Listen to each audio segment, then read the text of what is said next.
बिस्मिल्लाहिर्रहमानिर्रहीम, अस्सलाम वालेकुम, good morning and welcome to morning at home. मैं हूं आपकी मेज़बान जुगन कासिम। उम्मीद है कि आपकी ईद खैरियत से और बहुत मज़े से गुजरी होगी। सब कह रहे होंगे ईद तो फ्राइडे को टेक्निकली ख़त्म हो गई क्योंकि हम लोगों ने पाकिस्तान में बुध, जुमेरात और जुम्मा ईद मनाई माशाल्लाह से। बट आपको पता है कि जब लॉन्ग वीकेंड साथ आ जाता है तो वो फिर ईद 5 दिन ही कंटिन्यू करती है। मैं नॉर्मली आपको पता है रात को लेट नाइट टाइप प्लान्स नहीं बनाती, मेरे में हिम्मत नहीं होती, बल्कि मैं शाम के मतलब चाय टाइप के बना लेती हूँ। संडे था, कल रात को भी एक ईद का डिनर था जिस पे मैं 8 बजे गई हूँ और फिर ऑब्वियसली 10-11 बज जाते हैं वापस आते हुए। सो मैं यही सोचती थी कि ये ईद तो हमने बाकायदा 5 दिन बनाई है 3 की जगह। उसके साथ साथ ईद के अखराजात भी होते हैं ऑब्वियसली, जो हम सब खुशी खुशी से स्पेंड करते हैं क्योंकि ईद का मौका है। इंजॉयमेंट पे पैसे जो खर्च होते हैं या जो ऑफ कोर्स कुर्बानी वाजिब है, सो जो लोग अफोर्ड करते थे उन्होंने भी कुर्बानी की। सो ये सारे मामलात हुए। अब क्या करना है ये सोचने की बात है। फैमिली गेट टुगेदर्स भी हुए, रिश्तेदारों से मिले, दोस्तों के साथ भी बैठक लगी। आई एम श्योर कि आप लोगों ने बहुत इन्जॉय किया। और बड़ी ईद तो वैसे ही सबकी बड़ी मसरूफ़ होती है बिकॉज कुर्बानी वगैरह होती है, तो उसका एक्चुअली ये जो सैटरडे संडे मिल गया ना लोगों को, उसका फ़ायदा ये हुआ कि 3 दिनों में सब ने अपनी कुर्बानियाँ वगैरह, क्योंकि किसी ने सेकंड डे की, किसी ने थर्ड डे की, फर्स्ट डे तो वैसे ही बहुत मुश्किल होता है कसाई मिलना, और अगर मिल भी जाए तो वो तो बकरे जितना बकरा आया होता है उतने का ही वो पैसे चार्ज कर लेते हैं। खैर उनका भी टाइम होता है पैसे कमाने का, तो बंदा क्या आर्ग्यू करे। लेकिन तो वो जो 3 दिन की थकन वगैरह, एग्जॉशन, सारा काम था, वो फिर इंजॉय करने का लोगों को मौका मिला ऑन सैटरडे एंड संडे। और बहुत से लोगों के घरों में इवन दो तपती गर्मी थी, बारबेक्यू का भी एहतमाम रखा गया। बहुत से लोगों ने मतलब डिनर्स, लंचेस वगैरह बहुत सी चीज़ें रखी। तो मेरे ख्याल से ईद को भरपूर अंदाज से एंजॉय भी करना चाहिए। अपने फ़राइज़ और जो भी सुन्नत वाजिब जो भी सारे काम हैं वो तो अपने मामलात आपने हैंडल करना ही है, उसके साथ एंजॉय भी करना। एक चीज़ जो मैंने ऑब्ज़र्व की, जो यूजुअली तो मैं रमज़ानुल मुबारक की आमद से पहले आपको कहती हूँ, लेकिन मुझे लग रहा है कि मुझे ईदों से पहले भी अब ये बात कहनी पड़ेगी। मैंने एक बात नोटिस की कि लोगों के मूड बड़े ऑफ थे। देखिए मुझे पता है कि गर्मी थी, बहुत लोग तंग हो रहे थे, और जब इतनी गर्मी की शिद्दत हो तो बंदा वैसे ही ज़रा डिस्टर्ब हो जाता है। लेकिन कुर्बानी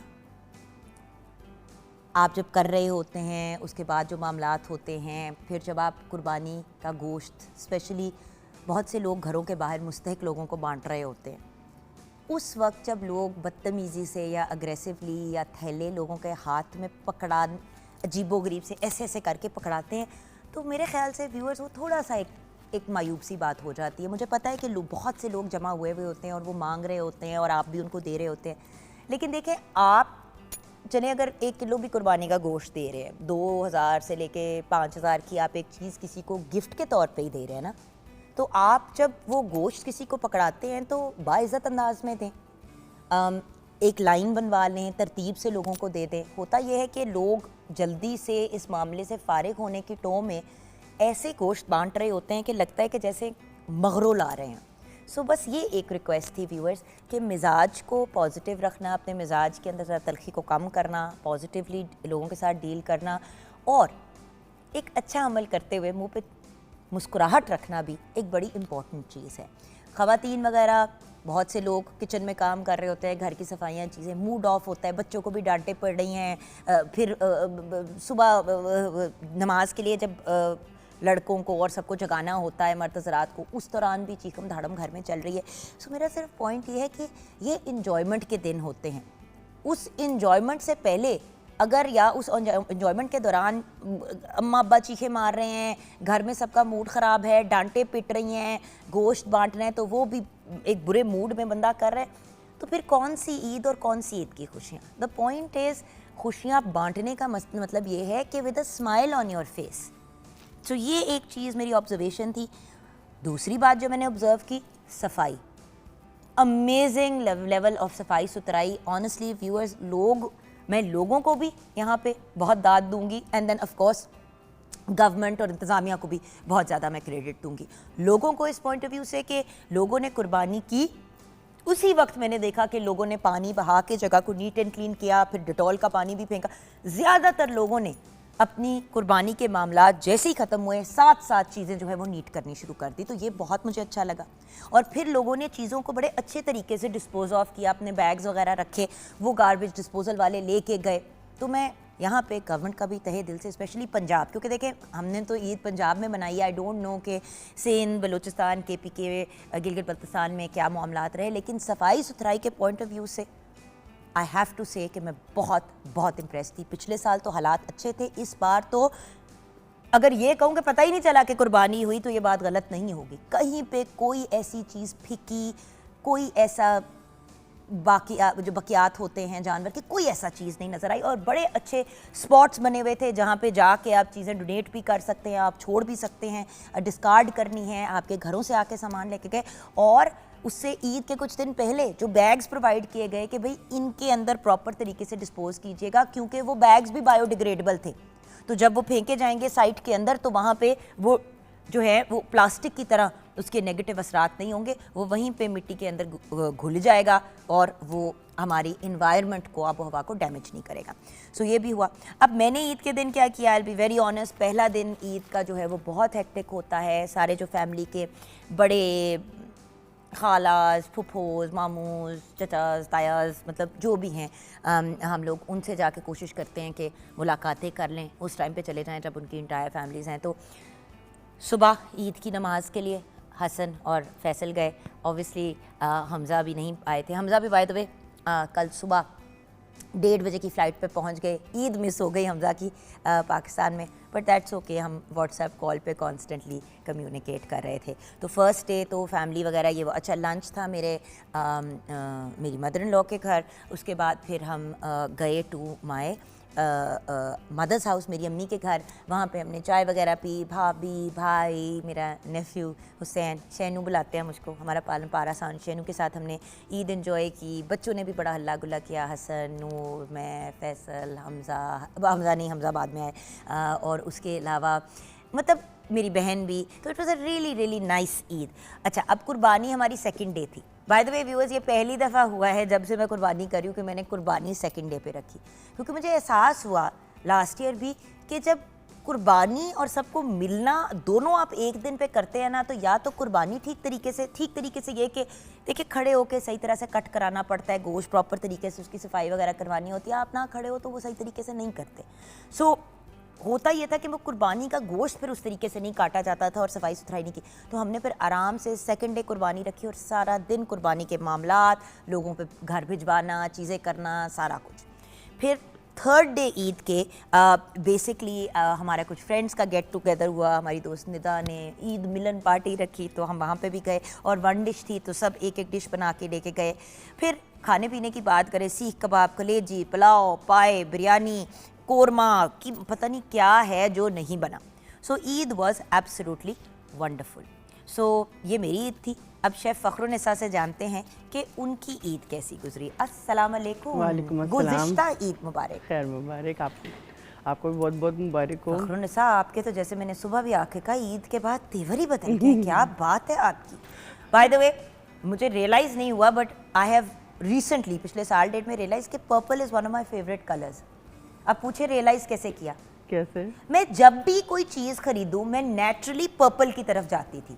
एक मुझे ब्लू बहुत पसंद था और एक पर्पल भी। रेड मुझे पहले बहुत होता था, बट रेड से मैं ज़रा हाइपर हो जाती।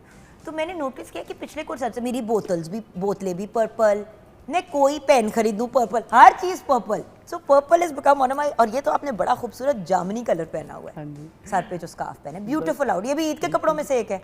हाँ जी बिल्कुल ब्यूटीफुल। अच्छा, ईद कैसी गुजरी? ईद थोड़ी सी हेक्टिक जैसे होती है, एक तो गर्मी की वजह से भी कुछ, और कुछ वैसे भी जो क्योंकि ये जब आप एक प्रोफेशनल शेफ हो तो मुझे बताओ कि फिर तो आपको लोग ये नहीं रियलाइज करते कि ये काम आप सारा साल करते हो। ईद के मौके पे ये आपके लिए एंजॉयमेंट नहीं होती, ऐसे बट कुछ काम तो ऑर्डर करना पड़ता है। काम तो करना पड़ता है। कुछ शेफ मुनीरा ऑर्डर भी यही कहती थी हमेशा। बस वही बात है कि आप अपने प्रोफेशनल में, फिर आपको इस तरह के प्रोफेशन में तो आपको फिर करना पड़ता है। और आपके केटरिंग के भी बहुत ऑर्डर थे ना? जी। होता ये असल में व्यूअर्स के केटरिंग के ऑर्डर्स, मैं इसीलिए हमेशा कहती हूँ कि फूड बिजनेस बड़ी अच्छी बिजनेस है घर से अगर आप स्टार्ट करें। अब जैसे शेफ फ़खरुन्निसा है, इनको सारा साल तो ऑर्डर्स आते हैं, लेकिन ईद के मौक़ों पे, ईद मिलादुन्नबी हो गई, जो हमारी दोनों ईदें दूसरी हो गई, उसके अलावा जो भी कोई स्पेशल मौके होते हैं, उन मौक़ों पे अक्सर लोग जो हैं वो कुछ बाहर से केटर कराते हैं। और ईद पे क्योंकि लोग इतने मसरूफ़ होते हैं, बहुत से लोग पहले दिन और दूसरे दिन की जब तक उनकी कुर्बानी नहीं होती, और अक्सर लोग कुर्बानी अगर आज के दिन करते हैं तो वो अगले दिन शाम तक गोश्त नहीं बनाते। कई लोग अपना मीट उस टाइम पे भेज देते हैं कि इसको जी हमें कुक कर दें। प्रॉपर एक दावतों का मेन्यू था मेरे पास कि पूरी दावत को मुझे उनको कैटर करके घर से उनको भिजवाना था। तो काफ़ी थोड़ा सा उसका रहा है, लेकिन अल्हम्दुलिल्लाह ये भी काम है, तो इसमें तो नहीं कहूँगी, इसी की तो हम दुआ करते हैं कि अल्लाह पाक हमारे काम में बरकत डाले। तो व्हाई नॉट। कुछ मेरी क्लासेस भी थी, बस वो ऑन एंड ऑफ पूरा मेरा वीक इस दफ़ा ना बहुत ही ज़्यादा हेक्टिक रहा, बट माशाल्लाह शुक्र खैर खैरियत से गुजर जी, गया। शुक्रिया। That's wonderful. तो ऐसा करते हैं हम ब्रेक की तरफ चलते हैं, और आपसे जानते हैं खुदा का वास्ता है आज मटन या बीफ ना बनाना, मैं हाथ नहीं जोड़ नहीं, रही हूँ। बिल्कुल भी नहीं।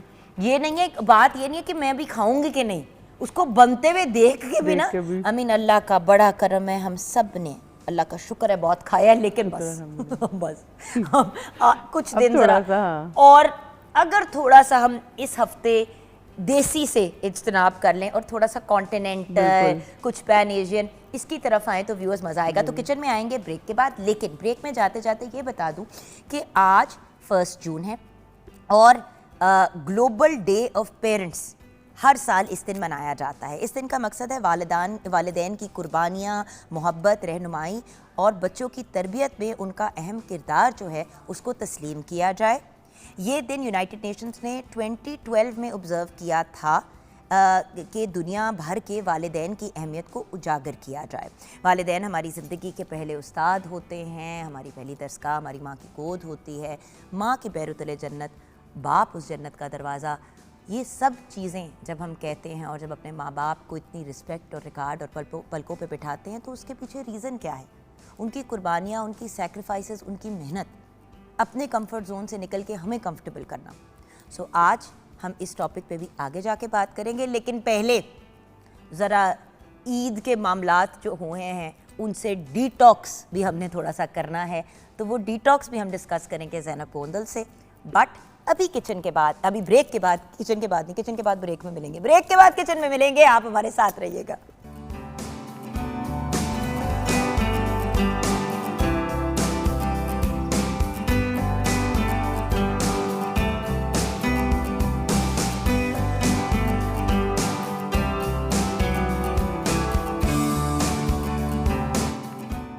Welcome back from the break viewers. वैसे तो आप जानते हैं कि हमने प्रोग्राम के आगाज़ में ही बात की कि हमने थोड़ा सा मीट, जिसमें मटन और बीफ आता है, ऑब्वियसली चिकन भी मीट होता है, बट ज़रा मटन और बीफ से कुछ दिन इज्तनाब करना है। अब इसके पीछे एक मेडिकल रीज़न भी है, सिर्फ इसलिए नहीं क्योंकि हम अक गए हैं या थक गए हैं। आप भी जानती हैं शेफ़ फ़खरुन्निसा कि जब हम लोग बहुत ज़्यादा रेड मीट का इस्तेमाल करते हैं, हाँ हमारी बॉडी में आयरन ज़रूर बनता है, सारा कुछ होता है, लेकिन जब आप टू मच डालते हैं अपने सिस्टम में तो आपका यूरिक एसिड बढ़ जाता है, आपको गाउट का इशू होना शुरू हो जाता है। प्रोटीन एक हद से ज़्यादा हमारे जिस्म की ज़रूरत नहीं है। रेड मीट ज़रूर हफ्ते में 2 इवन 3 दफ़ा खा लें, लेकिन जब आप रेड मीट लगातार दिन में, और 2 या 3 दफ़ा का मतलब है एक टाइम, अगर आप सुबह शाम लगातार रेड मीट खाएंगे तो वो आपके ऊपर नेगेटिव असरात करेगा। जो चीज़ आपकी सेहत के लिए अच्छी है, जब आप उसको एतदाल से और बैलेंस में यूज़ करते हैं, शेफ़ फ़खरुन्निसा उसका फ़ायदा होता है। जब आप उसको ओवर यूज़ करते हैं तो वो फ़ायदे वाली चीज़ भी नुकसान देती है। अब मुझे बताएं कितने लोगों ने जब मटन या बीफ पकाया है तो उन्होंने किसी सब्ज़ी को इंक्लूड करके पकाया? कोरमे बने हैं, कढ़ाइयाँ बनी हैं, तिक्के कबाब लोगों ने बनाए हैं, बारबेक्यू, बिरयानी बनी है, उसमें ज़्यादा लोगों ने आलू डाले होंगे, या पुलाव बना है जो बीफ का प्रॉपर यखनी पुलाव, तो ये चीज़ें लोगों ने घरों में बनाई है। निहारी बनी, ऑब्वियसली मटन वो बीफ की बनती है, निहारी होती है बीफ की है। मैं तो चिकन निहारी को कुछ मानती नहीं हूँ, व्यूअर्स जिसने जो मर्जी कहना कह ली। अच्छा, फिर उसके अलावा हलीम की भी बात करें तो बीफ की हलीम लोगों ने बनाई। So there was too much of gosht and no sabzis, no vegetables.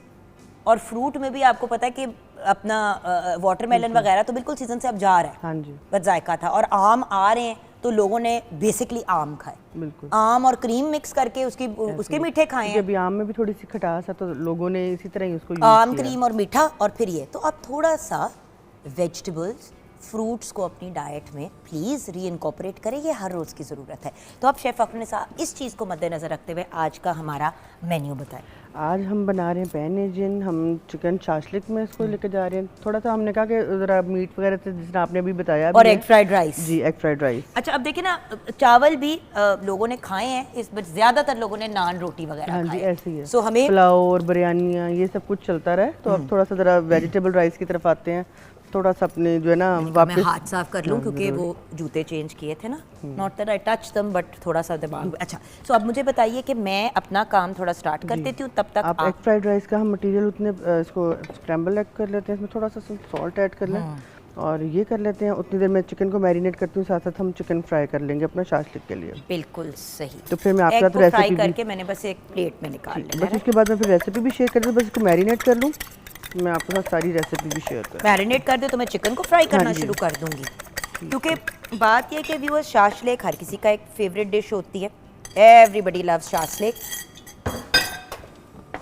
और ये तो ट्रेडिशनली एक बड़ी हर किसी की पसंदीदा, हर दिल अजीज काइंड ऑफ चीज़ है। मैं इसको यूज़ करूँगी मिक्स करने के लिए। सो आप लोग अब थोड़ा सा ना, थोड़ी सी वेजिटेरियन कुकिंग और थोड़ी सी इन चीज़ों की तरफ आ जाएं जो आपको हेल्थ की तरफ, और ये जो एक कॉन्सेप्ट होता है ना कि हर चीज़ लाई, मैं ये मिक्स कर दूँ। जी जी बिल्कुल। और फिर इसके अंदर हम क्या मैं डालें? थोड़ा सा कॉर्नफ्लावर भी डाल देती हूँ, ठीक और है। इसको हम मिक्स करके तो इसकी कोटिंग जो है ना हो जाएगी बेहतरीन। 2 चम्मच से मिक्स करें तो हमेशा बेहतर होता है। और एक बात याद रखिएगा, मैरिनेशन के लिए आपने फ्रोज़न मीट नहीं यूज़ करना, क्योंकि जब आप फ्रोज़न मीट यूज़ करते हैं ना, ये तो ऑब्वियसली ये फ्रोज़न नहीं है, बट मुझे एकदम से ख्याल है अक्सर लोग ना बोनलेस चिकन यूज़ करते हैं बनाने के लिए, तो वो फ्रोज़न के अंदर ही ना ये चीज़ें डाल देते हैं, उसके पीसेज अलग-अलग करके। प्लीज़ उसको डिफ्रॉस्ट होने दिया करें, वरना उसका जब पानी और निकलता है डिफ्रॉस्ट होते हुए तो आपकी बिल्कुल ये मैरिनेशन ख़राब हो जाती है। तो फ्राई करने से पहले ही इसको, बस एक थोड़ी सी कुछ टिप्स हैं जो आप लोग ज़रूर साथ चीज़ों के रखा करें, तो उसी से चीज़ें बेहतरीन हो जाती हैं। खाने को थोड़ा सा अगर हम अपनी तवज्जो दें और बहुत बेहतरीन सा बन जाएगा। बिल्कुल। तो अब हम इंग्रेडिएंट्स की तरफ आ जाते हैं। ठीक है। 1 चम्मच और इसमें डालना चाह रही हूँ ताकि साइडें भी हो जाए। हाँ जी, आप अपने इंग्रेडिएंट्स की तरफ। हम चिकन शाशलिक की पहले सबसे पहले हम चिकन की मैरिनेशन की आप मैं जो है उसके इंग्रेडिएंट्स शेयर कर रही हूँ। चिकन बोनलेस लिया है 500 ग्राम, अंडा 1 अदद, कॉर्नफ्लावर 2 से 3 खाने के चम्मच, नमक वगैरह डाल नमक हस्बे जायका जी डाल दिए, काली मिर्च 1 चाय का चम्मच, तेल 1 खाने का चम्मच, अदरक लहसुन का पेस्ट 1 खाने का चम्मच, और तेल हम लेंगे डीप फ्राई करने के लिए उसको।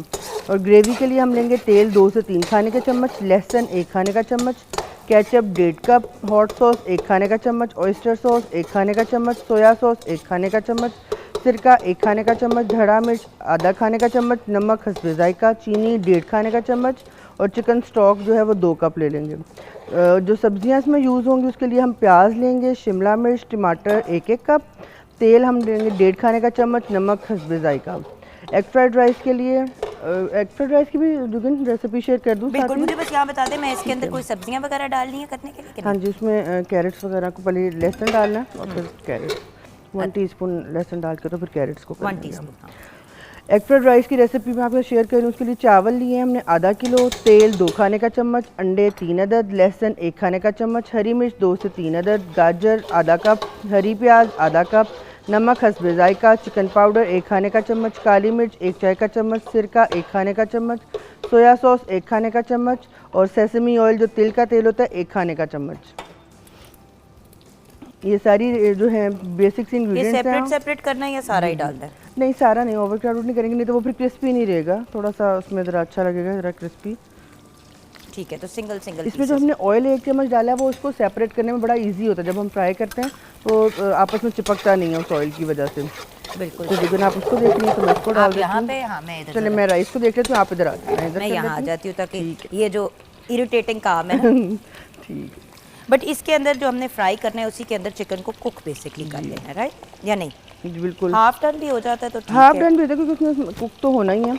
आज हम स्टिक्स पे नहीं बना रहे हैं, आज हम ग्रेवी वाला बना रहे हैं। हाँ, ग्रेवी यूजुअली घरों में चलता है, क्योंकि जब स्टिक्स वाला तो अगर आपके कोई 2-4 मेहमान आ रहे हो तो आपने थोड़ा सा उसको डिफरेंटली बना लिया, अदरवाइज मेरे ख्याल से बेस्ट ऑप्शन तो यही बिल्कुल। होता है। सो आपके घर का मेन्यू क्या था? ईद के पहले दिन तो मैंने आपको जैसे बताया था कि ईद पे पहले दिन तो हमारी कलेजी से होता है, लेकिन इस दफ़ा हमने भी कुर्बानी जो है ना सेकंड डे पे की है। फर्स्ट डे पे अपॉइंटमेंट नहीं मिल रही थी ना हमें, ये तो कसाईयों से भी तो अपॉइंटमेंट चाहिए, तो वो नहीं थे मिल रहे, फ्री नहीं थे जी। बहन। तो बस फिर हम लोगों ने सेकंड डे पे की। फर्स्ट डे पे ये था कि हमारे घर तवा कीमा बना हुआ था। नाश्ता तो हमारे घर ना सवैयों का होता है, दूध सवैयाँ, शीर खुरमा कभी होता है और कभी ये, तो इस दफ़ा दूध सवैयाँ थी। तो जो मीठा खा कर लोग सब नमाज के लिए चले जाते हैं, फिर वहाँ से आके तो उसके बाद जो लंच के टाइम पे हमने तवा कीमा था, कोरमा बनाया हुआ था, और उसके बाद जी रात को वैसे ही हम आउटिंग पे बाहर निकल गए। तो ये भी तो ज़रूरी होता है ना कि छुट्टी का दिन है और बच्चों को तो होता है कि जी अब तो बाबा भी घर हैं, आज तो पूरा जी हमें आज तो प्रोटोकॉल जी हमें मिले, तो हम लोग बाहर चले गए। क्यों आप प्रोटोकॉल नहीं देती हैं? आप वो वाली मामा देती हूँ जी, सारा कुछ देते हैं, लेकिन वो कहते हैं बच्चे भी बड़े चालाक हैं आजकल के, वो कहते हैं मामा अलग दें बाबा अलग दें।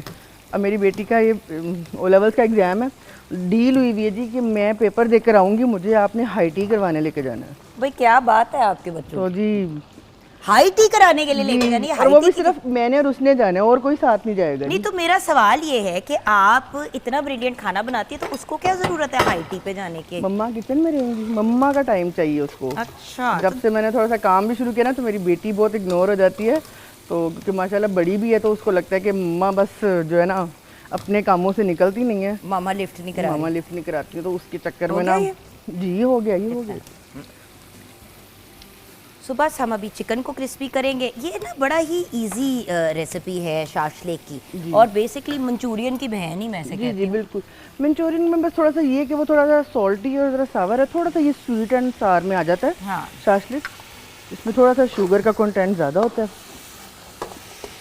और इसमें वेजिटेबल्स हैं, उसमें वेजिटेबल्स नहीं है। इसमें अभी हमने क्या क्या डाला और क्या डालना है? इसमें अब हमने कुछ भी नहीं डालना है, इसमें हमने डायरेक्ट अपने राइस डालेंगे और फ्राइड राइस, और उसके बाद अपने जो एग्स हैं वो इसमें डालकर तो हमारे राइस हो गए रेडी। बस इसमें अब सेसमी जो ऑयल है, सॉरी, ये चावल बिल्कुल मैंने अभी अभी बॉईल किया, नहीं तो थोड़े से अगर पहले इसको बॉईल करके रखें तो वो बड़े बेहतर रहते हैं। तो हम इसको ज़्यादा नहीं हिलजुल करेंगे। मैं ये नहीं निकाल आप लें, ही हाँ इसको जी। घुमा लें, क्योंकि मैं ना आपको पता है इसको सॉरी इसका कीमा ना निकाल दूँ मैं। मुझे था थोड़ी सी चिकन को जो है ना क्रिस्पी की तरफ ले जाऊँ, और उसके बाद लिटरली व्यूअर्स चिकन तैयार हो जाए, आपके राइस तैयार हो जाए, और तो सॉस भी हम प्रिपेयर करके रखे हैं, तो ये बहुत आराम से बस आपने सॉस में ये चिकन अपना फ्राई हुआ डाला, वेजिटेबल्स डाल दी और गुड टू गो, आपकी रेसिपी बिल्कुल रेडी है। अब गर्मी में जरा खड़े हो के ना थक गए ना गर्मी ईद के दिनों में, अब थोड़ा सा रिलैक्स लेडीज़ को भी करने की ज़रूरत है। झटपट सिचुएशन ना, जी जी बिल्कुल, ये तो झटपट टाइप चीज़ है और ये जल्दी बन जाती है। तो वो जो घंटों किचन में खड़े होके लोगों ने अपना कीमा निकाला है,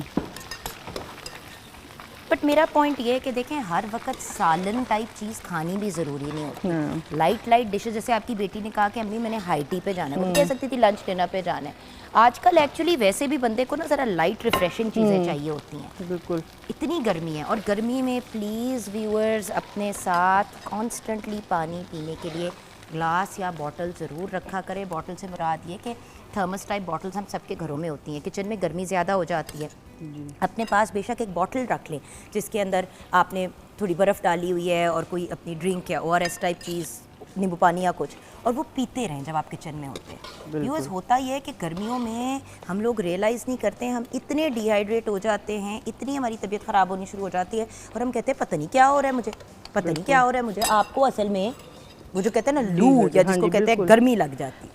कई लोग समझते हैं हम घर के अंदर हैं तो जो हमें लू नहीं लगेगी, घर के अंदर भी गर्मी है, अपने आप अपना ध्यान तो रखना ही पड़ता है। गर्म होता है। बिल्कुल ऐसे ही है, आप सारा दिन एसी में तो नहीं रह सकते ना, जितना मर्जी भी आप कर लें कोशिश, तो आपको बाहर तो निकलना ही पड़ता है, और वो भी हमारे लिए अच्छा भी नहीं है हर टाइम एसी के अंदर रहना भी। और बात मैंने आपको जो बात कहनी है फ़खरुन्निसा, ऑब्वियसली यहाँ पे तो आपने मेकअप लगाया हुआ है, आई एम श्योर है, पहले सन ब्लॉक भी, लेकिन आपने किचन में ना कभी सन ब्लॉक के बगैर नहीं जाना। बिल्कुल। पूछें क्यों?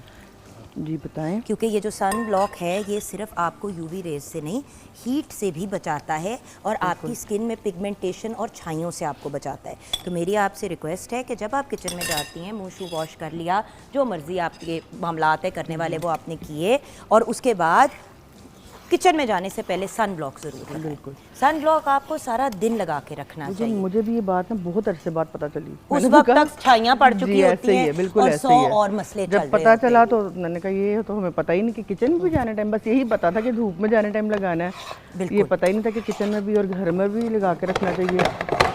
अब ये देखें, हमारे एग फ्राइड राइस 100% रेडी। बिल्कुल, वे डन। अब इसको हम बेशक कवर कर देंगे, बेशक वो दम टाइप उसकी एक, हाँ जी। ताकि थोड़े चावल से हमारे बिल्कुल रेडी हैं और ग्रेवी भी इंशाल्लाह हमारी विद इन 10 मिनट्स जो है फर्दर ये चिकन के बाद बिल्कुल रेडी होगी। देखिए, खाना मज़े का बनाने के लिए आपको बहुत ज़्यादा तरद्दुद करने की ज़रूरत बिल्कुल। नहीं होती है।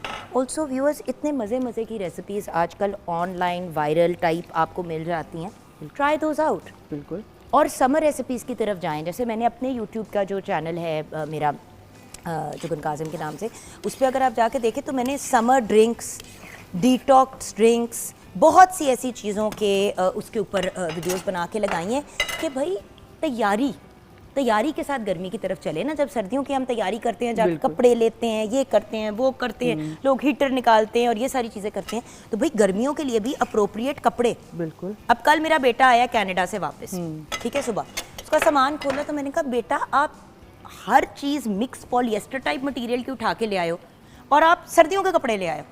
कहते नहीं मामा ये तो टी शर्ट है। मैंने कहा बेटा ये टी शर्ट इतनी गर्म है क्योंकि ये ब्रीद नहीं करती। तो मैंने कहा बेटे कुछ मतलब कुछ तैयारी से आता है। कहते नहीं मामा मैं तो घर ही आ रहा था। मैंने कहा बेटा घर ही आ रहे थे लेकिन गर्मियों के कपड़े तो लेके आते। तो लगा ना जुगिन आपने कुछ प्रिपरेशन करके रखी होगी।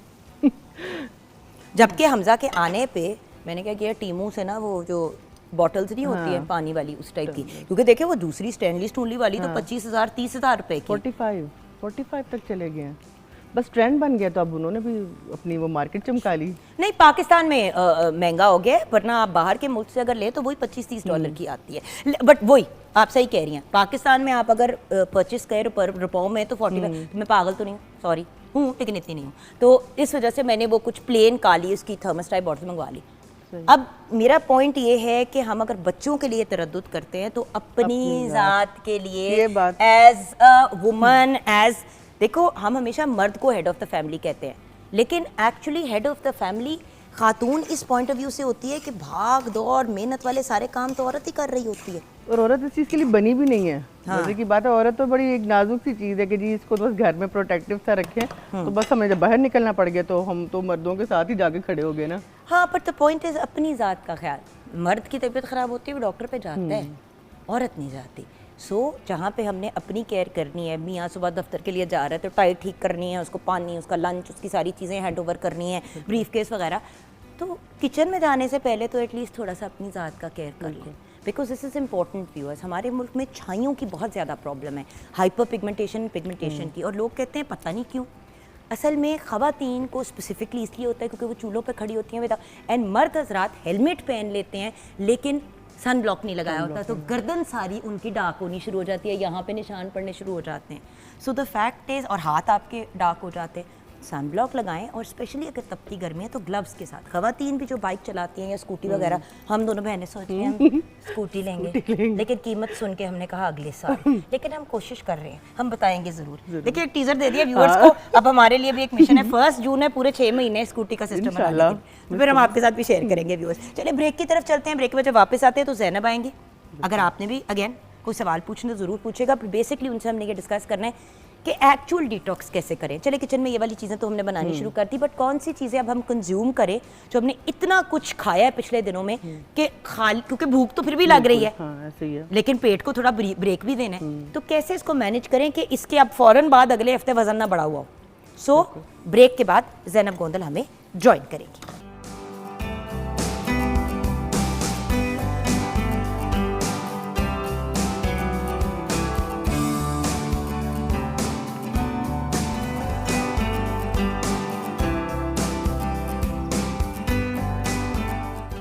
Welcome back from the break viewers. Extra जो 300 दांतों वाली मुस्कुराहट थी वो इसलिए थी क्योंकि ज़ैनब और मैं एज़ यूजुअल अपने दुखड़े डिस्कस कर रहे थे। जी हाँ, ज़ैनब गोंदल है तो न्यूट्रिशनिस्ट, डाइटिशियन, फूड टेक्नोलॉजिस्ट, लेकिन कभी कभी मुझे लगता है कि मेरी थेरेपिस्ट भी है, जबकि मेरे से बहुत छोटी है उम्र में। अस्सलाम वालेकुम। वालेकुम अस्सलाम।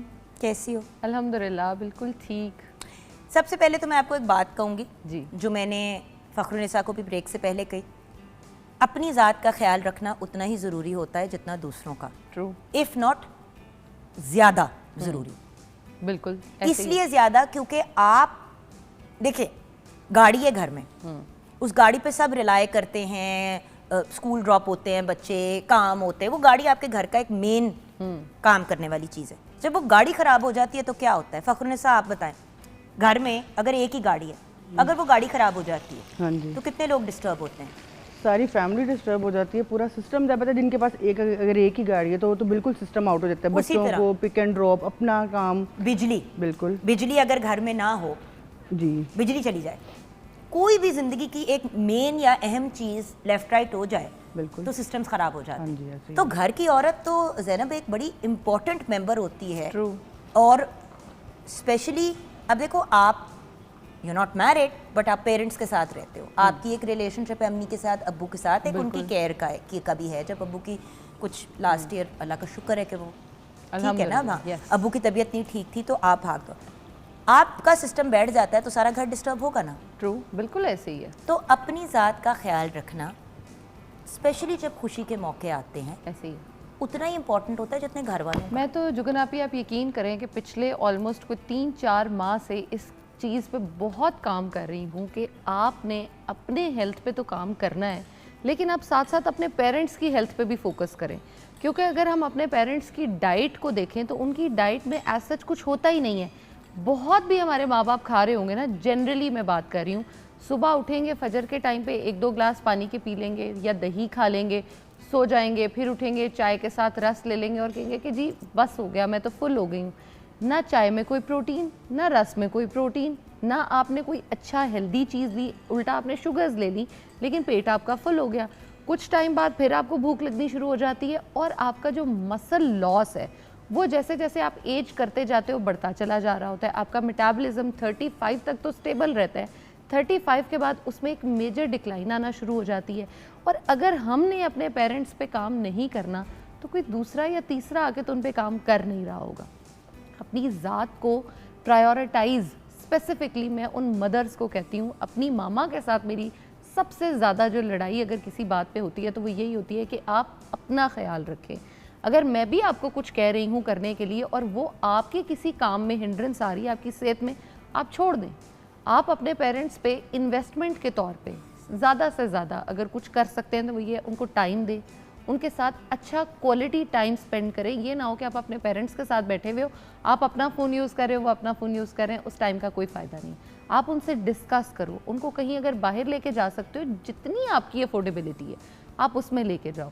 पेरेंट्स को खुश करने के लिए अगर आप उनको कोई गिफ्ट दे सकते हो, वो गिफ्ट ये ज़रूरी नहीं है कि कोई 50-60 हज़ार की ही चीज़ आप लाओगे तो वो खुश हो जाएंगे।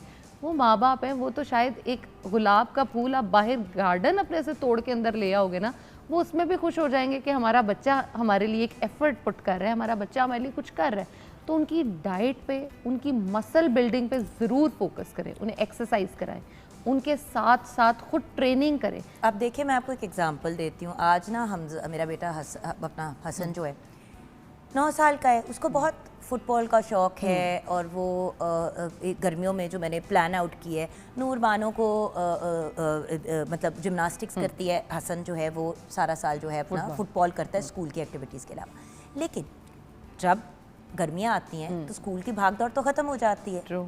तो अब मैंने कल ना हसन को और नूर को डांस क्लास के अंदर इनरोल किया, जबरदस्त। हिप हॉप, रेगे, ये वो वटेवर, क्योंकि वो उछल कूद वाला डांस है और बच्चे एंजॉय करते हैं वो चीज़। अब मैं इनको अगर जिम में डाल दूंगी तो वो उनका नहीं होगा। True. तो आज हसन ना सुबह रो रहा था और कहता मामा मैंने नहीं डांस क्लास पे जाना। मैंने कहा बेटा, डांस इज ग्रेट एक्सरसाइज और डांस आपकी बॉडी को फ्लेक्सिबल करेगा। और हसन वैसे ही इतना अच्छा डांस करता है, आजकल सबको माइकल जैक्सन का जोश चढ़ा है। तो मैंने कहा बेटा, अच्छा बड़ा उसको कन्विंस किया। कहता है नो बट मामा मैंने रोबोटिक्स करना है। मैंने कहा बेटा, मैं रोबोटिक्स में आपको भी डालूंगी, नूर को भी डालूंगी। उसको आर्ट एंड क्राफ्ट्स का शौक है, वो उसमें चली जाएगी, आप अपने रोबोटिक्स में बेशक चले जाना, लेकिन फिजिकल एक और फिजिकल एक्टिविटी होगी। स्विमिंग तो हम घर में करते ही हैं, yes, but on end of होता है। एक सेट क्लास, अब मंडेज और वेंसडेज को या ट्यूसडेज और थर्सडेज को हसन और नूर दोनों जाएंगे, उनकी बॉन्डिंग भी अच्छी हो।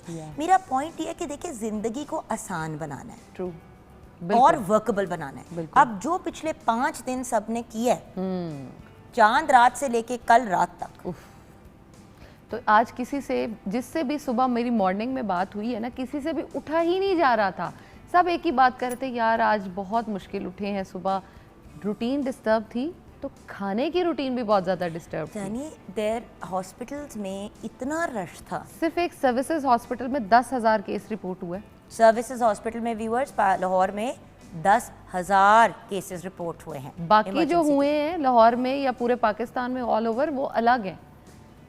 और हमारी अल्हम्दुलिल्लाह अगर हम ये देखें तो सफाई का इस बार बहुत अच्छा इंतजाम था। वो भी हमने बात कर ली शुरू में। हाँ, लेकिन हमने अपनी सफाई का तो ख्याल ही नहीं रखा। हमने क्या किया, हमने मीट पे, मैं पूरा साल फोकस करती हूँ कि जी गोश्त खाना है, गोश्त खाना है, गोश्त खाना है। लेकिन जान, हमने हमेशा ये कहा है कि मीट जो है, मटन या बीफ, आपने हफ्ते में 2 दफा खाना है। बहुत आपको आयरन की कमी हो तो आपने 3 दफा हफ्ते में खा लेना है। नेचुरल सोर्सेस से जरूर लें, लेकिन किसी भी इंसान के लिए, इवन छोटे बच्चे के लिए जो ग्रोइंग एज में है, उसको हर रोज मटन खिलाओगे, उसका सिस्टम उड़ जाएगा। बिल्कुल।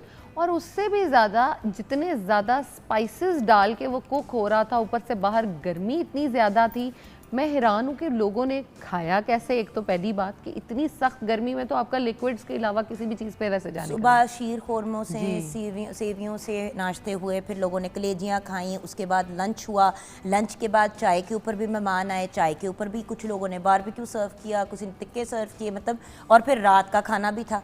फिर जब सारी फैमिलीज जमा हुई भी होती हैं तो लेट नाइट मंचिंग भी होती है। नहीं भी किसी ने खाना होता, तबीयतें खराब हो रही होती हैं और फिर भी खा रहे हैं। और तो अब मुझे डिटॉक्स का तरीका बताओ। देखो, कर तो लिया है जिसने जो किया है। आज जैसे हमने चिकन शाशलिक, आप बताइए।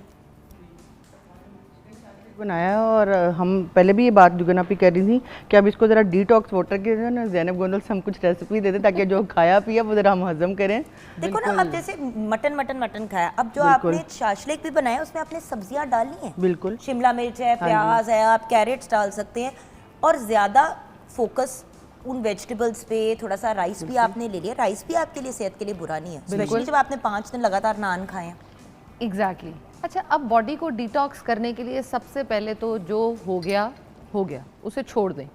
आज से एक नया महीना भी शुरू हो रहा है, मंडे भी है आज, और एक प्रॉपर न्यू स्टार्ट जो है ना अपनी बॉडी के लिए, कम से कम अगले 6 माह जो हमारा एक ट्राइमेस्टर है ना, 6 माह का, उसको दें। अब 6 माह का मैंने इसलिए आपको कहा कि क्योंकि 2026 एंड होगा 6 मंथ्स में। इन 6 माह में अपनी बॉडी पे फोकस करें, माइंड के लिए, हेल्थ के लिए, बॉडी को डिटॉक्स करने के लिए। और जब ये साल ख़त्म हो तो आप पिछले साल की तरह वही दोबारा जो है ना वो ना इनिशिएटिव ले रहे हो कि मैंने तो इस साल वेट लॉस करना है, वेट लॉस करना है, हेल्दी रहना है, तो आज से स्टार्ट करें। This is a very good time to start. सबसे पहले तो ये कि अपनी वॉक आज से शुरू कर लें, क्योंकि हमने बहुत चीज़ें खा ली, गोश्त का इतना ओवरडू कर लिया कि अब कम से कम इस पूरा हफ्ता मटन या बीफ आपने प्लीज़ नहीं खाना। खाने में आप क्या करें, सबसे पहले नाश्ता जो है आपका, अपने बेस्ट फ्रूट्स पे आ जाएं, जो आपको फ्रूट पसंद है। गर्मियों में का जो ये सीज़न होता है, इसमें इतने सारे फ्रूट्स होते हैं, आलू बुखारा है, लुकाट है, लीची अवेलेबल है, वाटरमेलन अवेलेबल है, मैंगोज़ हैं। आप कोई सा भी फ्रूट ले लो अपनी पसंद का, उसको जो है वो बर्फ़ के साथ उसको स्लश टाइप बनाओ और उसको कंज्यूम कर लो। आपका नाश्ता आज के लिए डन है, सॉर्टेड है। लेकिन अगर आप वो नहीं करना चाहते, आप योगर्ट का इस्तेमाल कर सकते हो, ताकि आपकी जो एटलीस्ट आपने बहुत ज़्यादा मीट खाया है उसको आप डाइजेशन की तरफ लेके जा सको।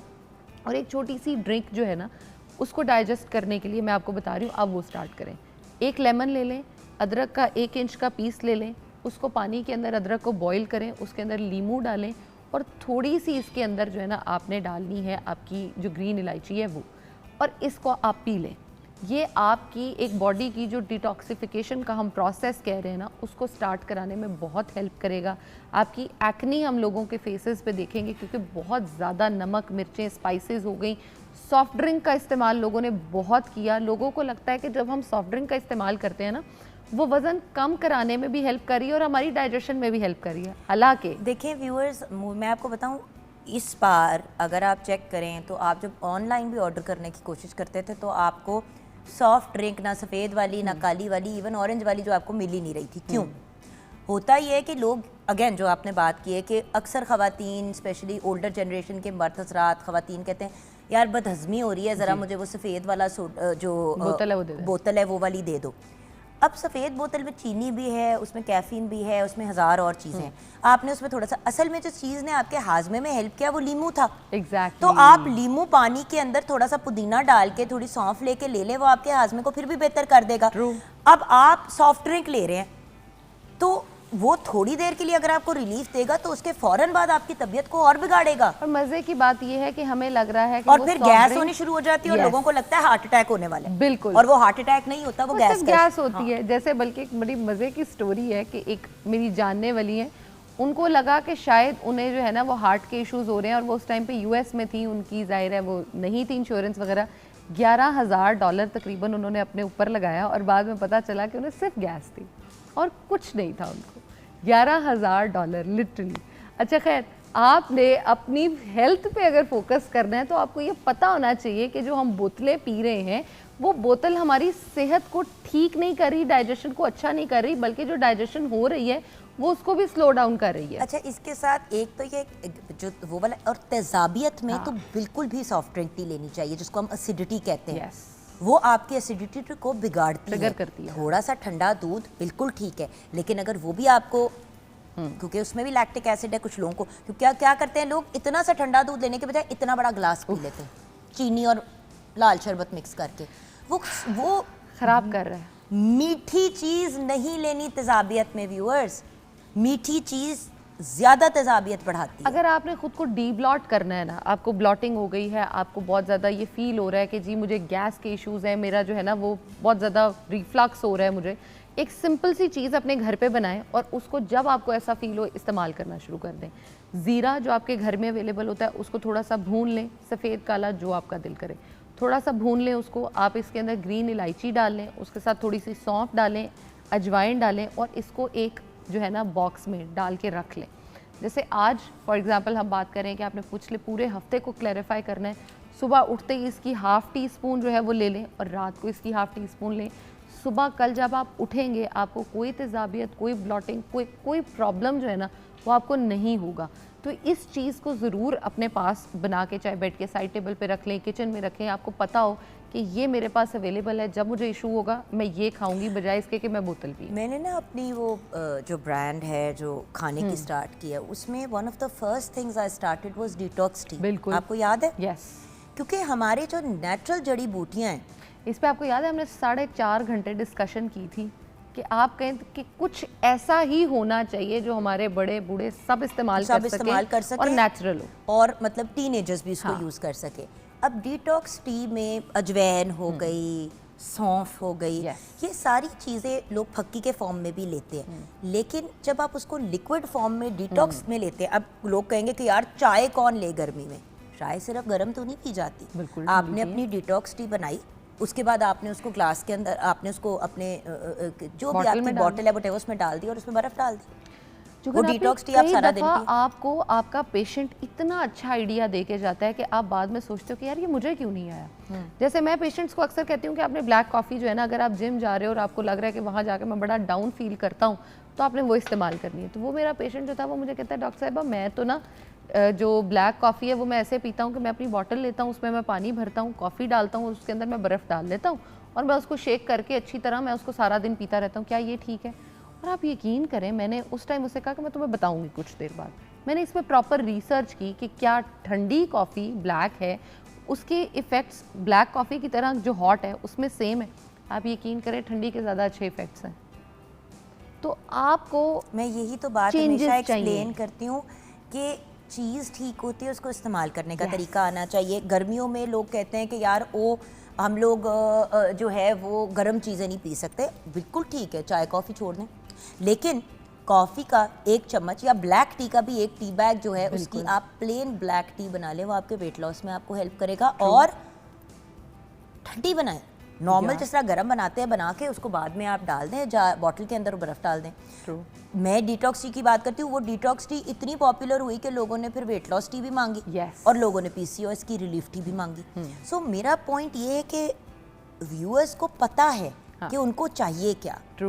और ऐसे ही आप मार्केट में वो चीज़ें अवेलेबल भी हैं। मैं सिर्फ ये कहती हूँ कि देखें, जो इतना आपने खर्चा किया, कुर्बानी, खाने बनाने, लोगों को बुलाया, भाई जब आपके घर 10 बंदा आया, बिजली भी तो इस्तेमाल हुई, True. और भी तो चीज़ें यूज़ हुई। एसी 1 मिनट के लिए ये बंद तो नहीं है हुआ। कि वो बस मटन है या बीफ है तो वो बस आपने पकाया तो दैट्स इट, उसमें और चीज़ें भी डली। तो एक्सपेंसेस आपने इतने किए हैं पिछले कुछ दिनों में, तो 2-3 दिन अपने ऊपर थोड़ा सा खर्चे से मुराद क्या, सब्जियां, फल, डिटॉक्स रिलेटेड चीज़ें, ज़्यादा हेल्दी फाइबरस चीज़ों की तरफ जाएं ताकि आपके वो सिस्टम में से सारा जो फासिद मादा है वो निकल जाए, कॉन्स्टिपेशन के फॉर्म में। अगर मुझे वो तो है यही वो समझ निकले। आती है True. बात।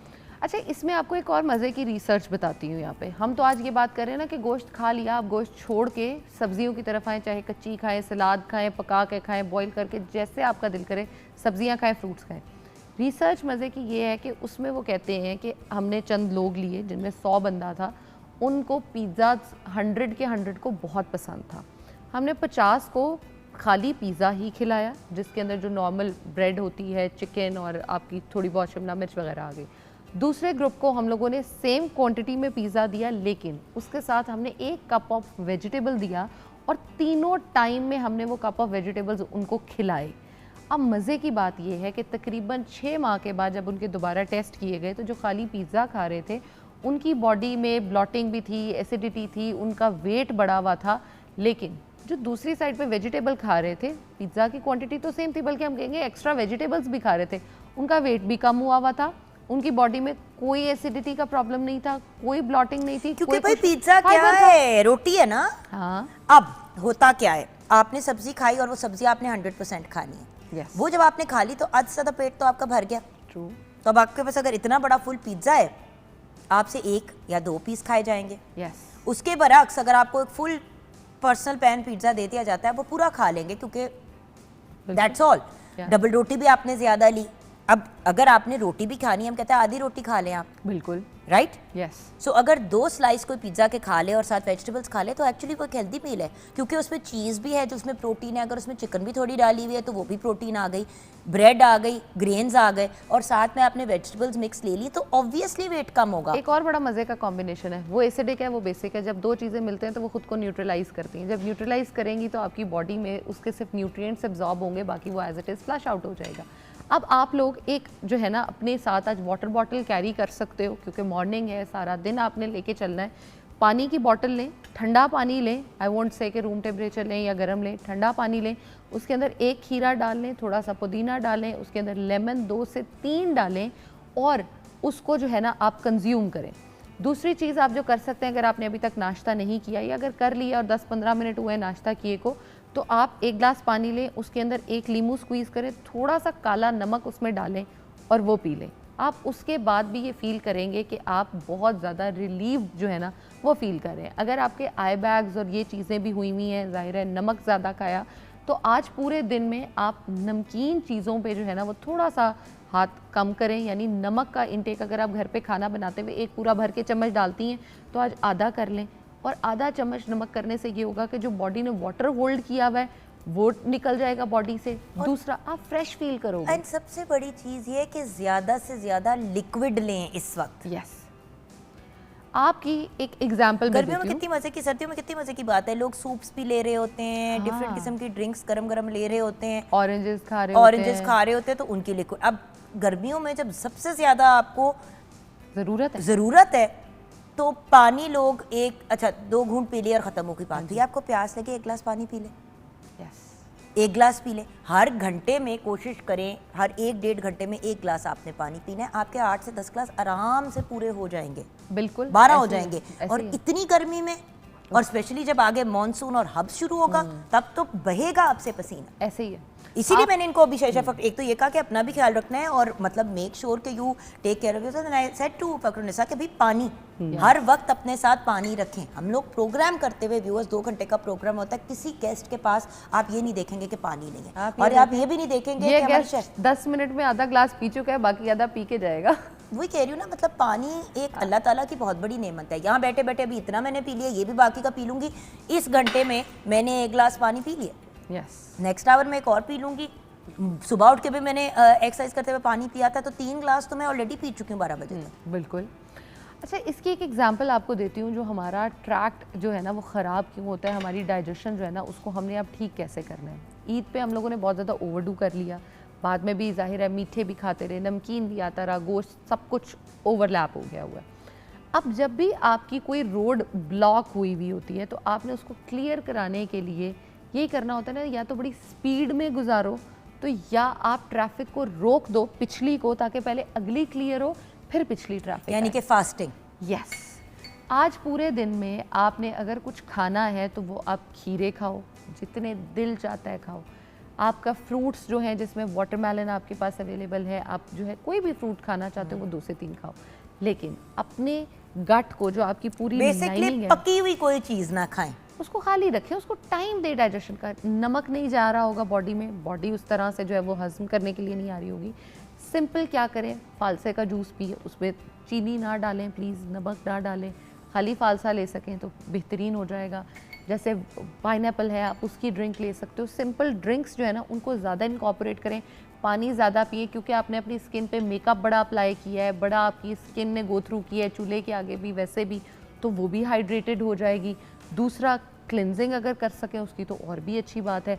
बॉडी की क्लिनजिंग के लिए जैसे मैंने आपको कहा, अपना डिटॉक्स वाटर अपने साथ कैरी ज़रूर करें। 15 से 20 ग्लास पानी गिन के आज ज़रूर पिएं, क्योंकि मैं पिछले कुछ दिनों में जितने लोगों से मेरी बात हुई, क्योंकि कल परसों से मैं कंसल्टेशंस ले रही थी, तो कंसल्टेशंस में जिससे भी बात हुई या वैसे बात हुई, उन्होंने कहा कि जी मुंह में ऐसे लग रहा है जैसे छाले हुए में, कुछ खाया नहीं जा रहा, कुछ हो नहीं रहा। उसका बेसिक रीज़न ही ये है कि आपने बहुत ज़्यादा स्पाइसी और नमकीन खाने खा लिए हैं, लेकिन अब आपको पानी की ज़रूरत है। अगर आप पानी पियोगे तो बॉडी आपकी खुद ही से क्लेंज होना शुरू हो जाएगी। देखिए एंड में वही वाली बात आ जाती है फ़ख्रुन्निसा, जो हम हमेशा कहते हैं कि पानी का इस्तेमाल करें, बिल्कुल, चलते फिरते रहे, वर्जिश करें। देखिए जो बंदा एक्सरसाइज करता है और पानी ज़्यादा पीता है, उसका आधा डिटॉक्स साथ साथ होता रहता है। बिल्कुल। बाकी ये बड़ा एक अच्छा आइडिया। देखिए रोज़ा रखना एक बड़ा ही अमेजिंग अमल है व्यूअर्स, और नबी पाक सल्लल्लाहु अलैहि वसल्लम फ़र्ज़ रोज़ों के अलावा बहुत से रोज़े रखा करते थे, बिकॉज रोज़ा एक्चुअली हेल्थ के पॉइंट ऑफ व्यू से भी व्यूअर्स बहुत बेनिफिशियल है। देखिए आपकी रूह को तो क्लेंस करता है, लेकिन आपको इंटरनली बड़ा साफ़ सुथरा करता है। अगर आप अपने पेट, देखिए एक चीज़ भरी जा रहे हैं, वो पिछला खाली नहीं अभी होता, अगली चीज़ डाल देते हैं। पेट का भी तो सिस्टम समझे ना, अब ये भरा हुआ है, आपने ऊपर से और डाल दिया, वो निकल गया, तो उसकी जगह और आके बैठ गया। आप तो वो आपकी बॉडी में लोगों का पेट क्यों खराब हो जाता है? इसी वजह से कि गोश्त खाया, खाया गे, पानी पिया, जी हमारी तबीयत खराब हो गई, हमारा पेट खराब हो गया, गर्मी भी लगी, और ये सब चीज़ों का हम लोग देखते ही नहीं है ना कि हमें किस तरह से इनको लेना चाहिए।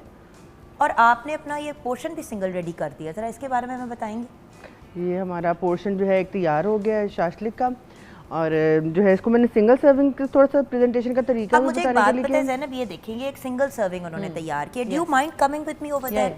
अगर एक उन्होंने बड़ी परफेक्ट एक चीज़ तैयार की है, मुझे बताएं कि ये एक सर्विंग है, इसके बारे में अब आप मुझे गाइड करें। अगर इस सर्विंग की मैं बात करूं तो आप ये देखें कि अगर हम इसमें राइस के पोर्शन की बात करें तो जुगन अपी स्टिल इसके अंदर सब्जियां आ रही हैं, इसके अंदर अंडा आ रहा है, जो कि हमें प्रॉपर हमारा फाइबर भी आ रहा है और प्रोटीन भी दे रहा है। चिकन की अगर मैं बात करूं तो चिकन में हमारा प्रोटीन भी आ रहा है। नमक मिर्च मुझे देखने में ही लग रहा है कि फ़ख्रुन्निसा ने ना आज बड़ी नॉर्मल सी रख के बनाई है कि स्पाइसेस खा खा के थक गए तो अब अच्छा खाओ। साथ प्याज, शिमला मिर्च, आपके विटामिन सी के सोर्सेज आ रहे हैं। अब अगर तो आपका नॉर्मल लाइफस्टाइल है तो आप ये पूरा प्लेटर एक टाइम पे खा सकते हैं, लेकिन अगर आपने वजन कम करना है तो इसमें से 2-3 चम्मच अगर चावल हम कम कर दें तो it is perfectly all right, आप इसको कंज्यूम करो। और इतना ज़्यादा प्रोटीन वैसे भी किसी से नहीं खाया जाता, तो आप अगर थोड़ा सा अपने प्रोटीन का इसके अंदर से पोर्शन कम कर देंगी, सब्जियां ज़्यादा कर देंगी और इस राइस को चलो हाफ कर दो, तो आप वेट लॉस की तरफ आराम से चले जाओगे। और अल्टीमेटली वही वाली बात है ना ज़ैनब, जो हम पॉइंट आउट कर रहे थे कि हम अगर आपको कह रहे हैं कि ज़रा डिटॉक्स की तरफ जाएं, तो हमने सुबह भी यही बात, जिस आगाज़ में भी बात की, किचन में भी उससे रिलेटेड बात की, और अब ज़ैनब से भी यही डिस्कशन कर रहे हैं। अब जब हमने टोटल एक कॉन्वर्सेशन कर ली है कि हमने अब अपने आप को वापस नॉर्मल लाइफ की तरफ, ये जो भारीपन है, नॉर्मल चीज़ें नहीं हो रही, ये सब एक, वो जो कहते हैं ना, इट्स नॉट जस्ट लोग कह रहे कि वो छुट्टी थी 5 दिन की, रिलैक्स तो किसी ने भी नहीं किया। ट्रू। सो अल्टीमेटली ज़ैनब आपका मैसेज?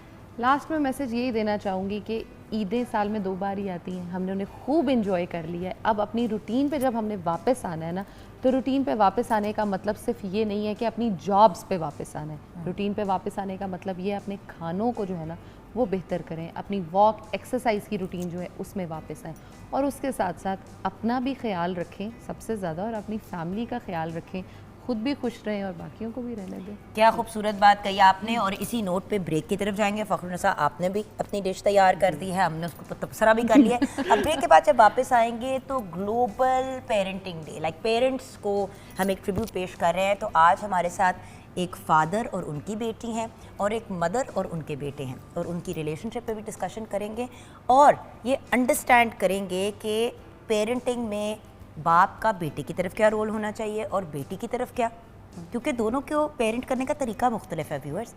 और उसी तरह, और ये क्यों ऐसे कहा जाता है कि बेटा माँ का होता है और बेटी बाप की होती है, जबकि जेंडर्स मुख्तलिफ है। तो थोड़ा इस पर हम डिस्कशन करेंगे और पेरेंटिंग टिप्स भी लेंगे ब्रेक के बाद।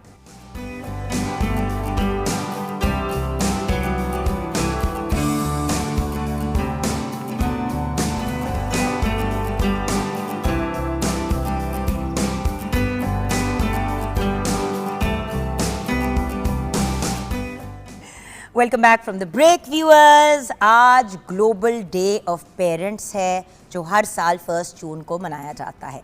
वैसे तो पेरेंट्स के लिए को खराज तहसीन पेश करने का कोई एक दिन नहीं होना चाहिए, हर रोज़ ही पेरेंट्स एक एफ़र्ट करते हैं और अपनी आखिरी सांस तक करते हैं। मुझे तो ये लगता है कि दुनिया से भी माँ बाप चले जाते हैं तो अगर वो दुआ करने उस स्टेज पे भी जोगे होते हैं तो अपने बच्चों को ही दुआएं दे के जाते हैं।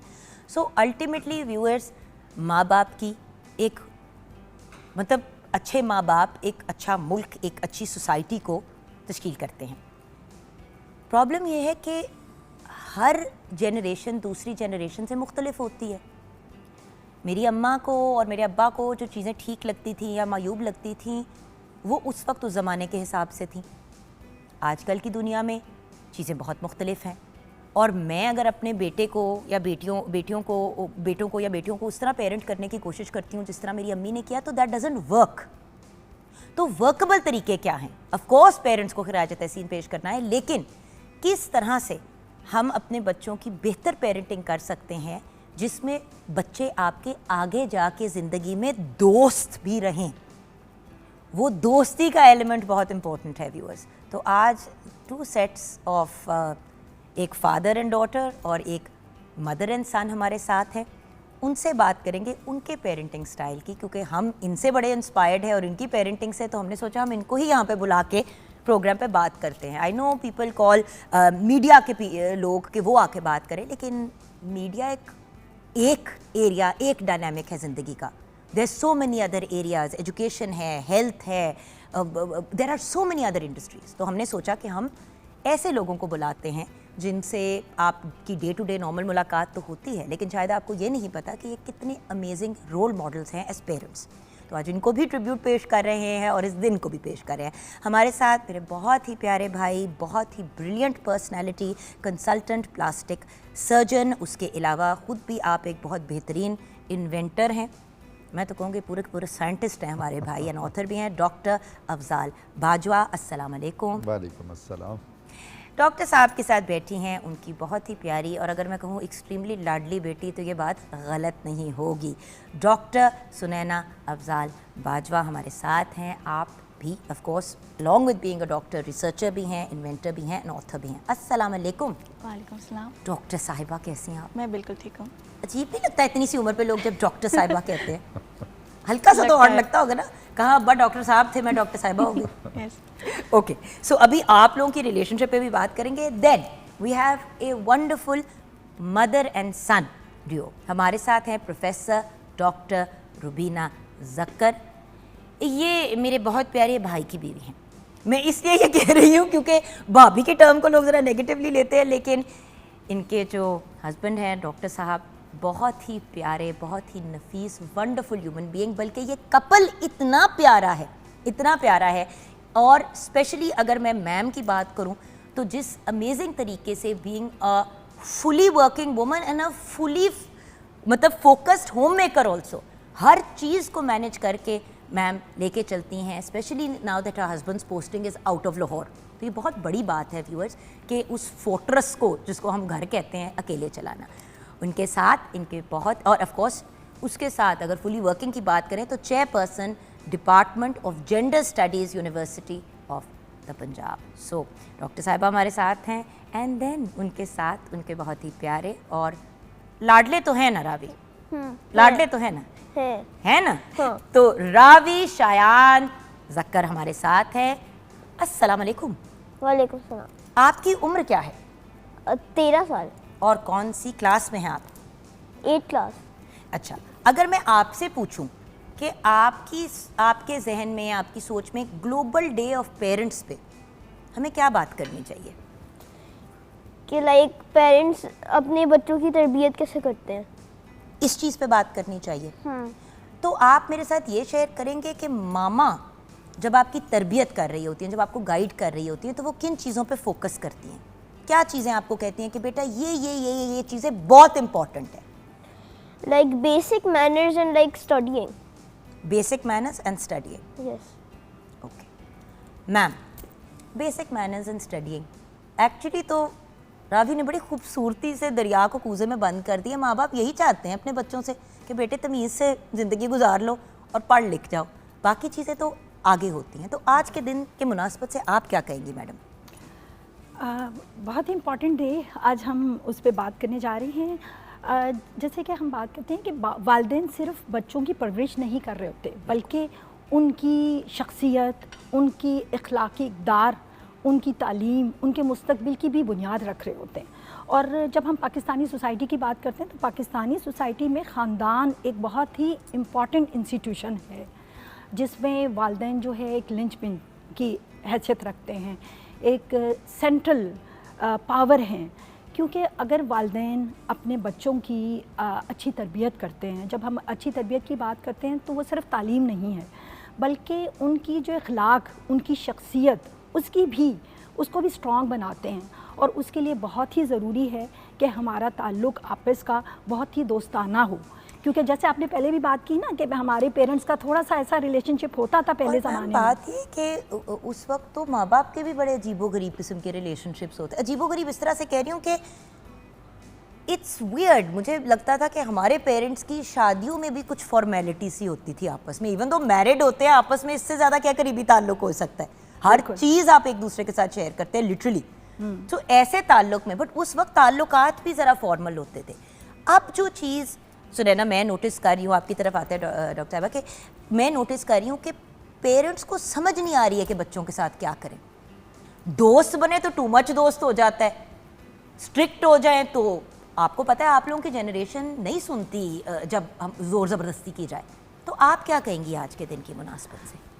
मैं तो ये कहना चाहूँगी कि एक तो ये कि जब पेरेंटिंग का स्टाइल जो होता है वो डिफरेंट होता है हर जनरेशन के हिसाब से। जैसे आज की जनरेशन है तो जैसे कि उनको उनके लेवल पे आके समझाया जाए, जैसे उनके एज अ फ्रेंड बन के उनसे बात की जाए। तो उसमें इट्स वेरी इंपॉर्टेंट कि जो पेरेंट्स के साथ उनका रोल है, पेरेंट्स उनको गाइड करें और मतलब इतने हाइपर रियलिस्टिक गोल्स ना दें, मतलब थोड़ा सा जैसे फ्रेंड्स की तरह बैकअप करते हैं। अगर फेलियर हो तो गोल एक बच्चे के लिए क्या होता है? बिकॉज देखो आप अब बचपने से के फेज से निकल के एडल्टहुड में आ गई हो, बट इट्स न्यूअर एडल्टहुड आपके लिए। सो आप एक परफेक्ट कैंडिडेट है हमें पहले और दोनों की चीज़ें का बताने का। हाँ, इसमें कि जैसे प्रीवियसली पेरेंट्स कहते थे कि आपने ये गोल टारगेट सेट करना है तो ये अचीव करना ही है, जैसे मतलब ए स्टार्स ही आने हैं और क्लास में टॉप करना है। तो अगर 32 बाकी माँ बाप ने भी यही बात अपने बच्चों को की है तो क्या करें? 32 बच्चे एक दूसरे को कुटे? राइट। मतलब every parent wants an A star student, every parent wants कि मेरा बच्चा स्पोर्ट्स में भी परफेक्ट हो, उसको रोबोटिक्स भी आती हो, वो उसको एआई भी समझ आती हो। तो मुझे एक बात बताओ कि एक नन्ही सी जान ये सब कुछ कैसे करेगी? ये जैसे आज के अकॉर्डिंग टू द एरा उसको ये चेंज करना पड़ेगा कि उसका बेबी के इंटरेस्ट क्या है, बच्चे के इंटरेस्ट, वो जिसमें ज़्यादा उसमें इंटरेस्ट ले रहा है उसको उस हिसाब से उसको गाइड करें और छोटी छोटी अचीवमेंट्स को अप्रिशिएट करें ताकि वो जल्दी उसको लाइक उसे लगे कि मैं वाकई कुछ अचीव कर रहा हूँ, ताकि वो फिर अहेड जाए। और वंडरफुल। अब डॉक्टर अफजाल, आपकी बेटी being a young adult is not just a researcher, but is not just a doctor, she's a researcher, inventor. यानी कि एक चीज़ इन्वेंट किया, न्यूमरस चीज़ें इन्वेंट किया, न्यूमरस पेपर्स लिखे हैं, न्यूमरस पब्लिश पेपर्स। और वो बच्ची खुद कह रही है कि आप बहुत ज़्यादा फोकस करके ज़बरदस्ती और चढ़ाइयाँ ना करें। तो आपने फिर ऐसा क्या किया सुनैना के साथ कि वो इतनी कॉन्फिडेंटली ये भी कह रही है, वो ये भी कह रही है कि दोस्ती भी इम्पॉर्टेंट है, और साथ में ये नहीं है कि वो हाई अचीवर नहीं है, वो she has superseded a lot of high achievers. Very true. और वो उस तरफ आई है जिस फील्ड में आप हैं। बच्चे तो आजकल वो करना ही नहीं चाहते जो माँ बाप करते हैं। बिल्कुल ऐसे ही है जी। तो की खिलाया सी एक्चुअली सबसे पहले तो मैं I am feeling you know very very different कि एक प्रोग्राम में जो when you are sitting there, आपकी बेटी साथ बैठी है और हम मतलब we have been presented as father and daughter, मेरे लिए तो बहुत बड़ी बात है। देखिए मियाँ बीवी तो आते ही आते हैं प्रोग्राम्स पे, आप भी आई हैं भाभी, बट सबसे बड़ी बात ये है कि भाई आप लोगों ने यहाँ पे तो आके बड़ी बातें लोग कर जाते हैं, बच्चे कैसे निकले हैं। लोगों ने अगर गेज करना होता है ना भैया कि आजकल की कौन सक्सेसफुल मर्द या औरत है, तो वो ये देखते हैं कि बच्चों के क्या हालात चल रहे हैं, काम कोई नहीं देखता। एग्जैक्टली। दुनिया राइट में के रॉन्ग मैडम? दुनिया में प्लास्टिक सर्जरी में ना, चूँकि मैं कनाडा से जापान तक सारे मुल्कों में पाकिस्तान सर्जरी को प्रेजेंट करता हूँ, तो आज तक 2 पेयर्स मैंने देखे हैं। एक प्रोफेसर गिवानी हैं इटली से, उनकी बेटी हैं Kiara, and they are both working in the same field. और दे जीनियसेस। तो सेकंड अल्हम्दुलिल्लाह मी एंड सुनैना, माशाल्लाह। और अल्लाह ने इतनी ऑनर्स भी दी कि थाईलैंड की एक मीटिंग थी, उसमें मैं चेयर कर रहा था और सुनैना वाज प्रेजेंटिंग। तो बड़ी एक मज़े की फीलिंग होती है। लेकिन जब तक हम इस सिचुएशन में आते हैं, इस अचीवमेंट की तरफ आते हैं, तो एक्चुअली पेरेंट्स की उसमें वो जिस तरह आप पहले भी बात कर रही थी, एक अनथक मेहनत होती है। और सिर्फ मेहनत नहीं है, नहीं लेकिन एक विजन होता है। You are busy, you are a very busy plastic surgeon. आप सिर्फ एक नहीं, एक आपका गवर्नमेंट सेटअप, एक आपका प्राइवेट सेटअप, उसके अलावा आपकी ट्रैवलिंग, आपकी इन्वेंशंस, आपके रिसर्च पेपर्स। तो सुनैना को टाइम आपने कब दिया? जी, मैं एक्चुअली वही बताने लगा हूँ कि पेरेंट्स जब अपने किसी सीधी बच्चे बात को है। अपने बच्चे को ग्रूम कर रहे होते हैं ना, तो वो अपने जैसा नहीं बना रहे होते, वो अपने से बेहतर बना रहे होते हैं। उसकी वजह ये होती है कि बहुत सारी उन्होंने अपनी खामियां, बहुत सारी चीज़ें जो शॉर्ट कमिंग्स होती हैं या जो अचीव नहीं कर पा रहे होते। कई दफ़े ऐसे होता है कि वो ऐसे शूज़, कोई ऐसी टाई, कोई ऐसा सूट जो आप नहीं पहन सके होते अपनी उस टाइम में, तो आप सोचते हो कि दे शुड, तो आप अपने बच्चे को अपने से बेहतर बना रहे होते हैं। तो सुनैना बिल्कुल शी राइटली साइड के जी, एक पुश मिलती है मेरी हमेशा, और मेरी तरफ से कभी भी इसको खुशी का इजहार नहीं मिलता, सेटिस्फेक्शन नहीं मिलती, because sky is the limit. और मैं समझता हूँ कि she has right a good competition at home. फुफी एवें नहीं ताने मारती अब्बा नू। तो वो ज़रूरी है कि उसके बावजूद मतलब जो अचीव आपने कर लिया वो तो कर लिया, of course you are yes, but doctor साहब एक पॉइंट आता है जब टू मच भी तो पुश कर जाते हैं ना। हमने ऐसे भी तो केसेस डॉक्टर साहबा एंड डॉक्टर साहब देखे हैं जहाँ पे ब्रेकडाउन्स हो गए हैं, बच्चों का कंप्लीट ब्रेकडाउन हो गया, उनको इंस्टीट्यूशंस में डालना पड़ा क्योंकि उन पे प्रेशर बहुत था। बिल्कुल ऐसे ही। बैलेंस रखना होता है ना जी, कि आप उसमें ये नहीं असल में कर होता ही सकते है कि perfection जो करना। हमारा मेडिकल फील्ड है ना, उसमें आई एम लकी इनफ कि मेरी बेटी ने मेरा प्रोफेशन ही चूज़ किया, एंड इट्स टोटली बैठी हैं ये इस आपने चीज़ नहीं को कहा था। सेकंड करेंगी कि ये विदाउट एनी प्रेशर इन्होंने खुद आइडियलाइज़ किया और खुद इस फील्ड में आए। तो मुझे याद है कि हमारे एक टीचर थे और वो बहुत पुश करते होते थे, मतलब सुबह जब सर्जरी करनी हमने तो वो उन्होंने आके खड़े होना, डांटना भी उस एंड द टाइम। और मैं उनको एक दफ़े बैठे उनके ऑफिस में मैंने उनसे पूछा था कि सर देखें सारा कुछ ठीक ही कर रहे होते हैं तो आप ऐसे ही पीछे डंडा पकड़ के खड़े होते हैं। तो उन्होंने कहा नहीं बेटे, मैं आपको प्रिपेयर इसलिए कर रहा हूँ कि जब आप अकेले सर्जरी कर रहे हो, अगर अचानक ब्लीडिंग शुरू हो जाएगी तो नर्वस ब्रेकडाउन उससे ज़्यादा और कहीं नहीं हो सकता, और उस वक्त अगर आप अपने आप को नहीं संभाल सकेंगे तो आप मरीज़ का कुछ भी नहीं कर सकते। बिल्कुल। ये मेरे फील्ड की डिमांड है, to work in a very very stressful situation, और उसमें अपने आप को कोप अप करना। सिर्फ हम 24 अपनी एक लाइफ को नहीं सोच रहे। सारे बापों को प्लास्टिक सर्जन बनना चाहिए क्योंकि उनमें पेशेंस और बर्दाश्त पैदा हो जाएगी और वो बड़े अच्छे बाप बनेंगे। नहीं, मैं सिर्फ हर ये नहीं किसी को कह प्लास्टिक रहा, सर्जन। मैं सिर्फ ये नहीं कह रहा, क्योंकि उसमें देखें अगर ये कहें तो लाड प्यार भी उतना ही मिलता है, अपने से बेहतर खाना खिलाते हैं, अपने से बेहतर कपड़े पहनाते हैं, आप अपने काफी से ज़्यादा। खुशखुराक है भैया, और इसलिए ये ना कहे कि अपने से मुझे बेहतर है, मैं आप भी तो उतना पता ही है, खाते मैं हैं। आपको मज़े की बात बताऊं कि मैं तो उस वक्त डर गया। आपको याद होगा एक स्टेज शो था और इशफाक अहमद साहब स्टेज पे थे और बानो कुदसिया ने उनसे सवाल पूछा था कि आपने बच्चों के ऊपर कंबल डाल रखा है। तो उन्होंने इस चीज़ का एतराफ़ किया कि मैं जहाँ जाता हूँ, जहाँ पहुँचता हूँ, मेरा दिल करता है मेरी ही बात हो, मेरी ही रूनुमाई हो, मैं ही रिप्रेजेंट हूँ। और ये बानो आपने तो बहुत मुश्किल सवाल मेरे से पूछ लिया, और मैंने वाकई नहीं सोचा कि मुझे बच्चों की तरफ देखना है, जिस तरह आपने बताया कि हम सो बिज़ी। तो मैं इस बात का एतराफ़ उस वक़्त किया, उस खौफ की निस्बत, क्योंकि ये मैंने प्रोग्राम सुना हुआ था। Sunaina was representing Pakistan in face meeting London, और उसमें मेरा पेपर था, मैं जा नहीं सका, and she travelled and presented Pakistan in the face meeting London. तो मैंने आतका मेरी वाइफ में घर में बैठे हुए थे, हम इसको ऑनलाइन देख रहे थे, तो मैंने कहा कि मैंने यहाँ खड़े होना था। It was from inner side.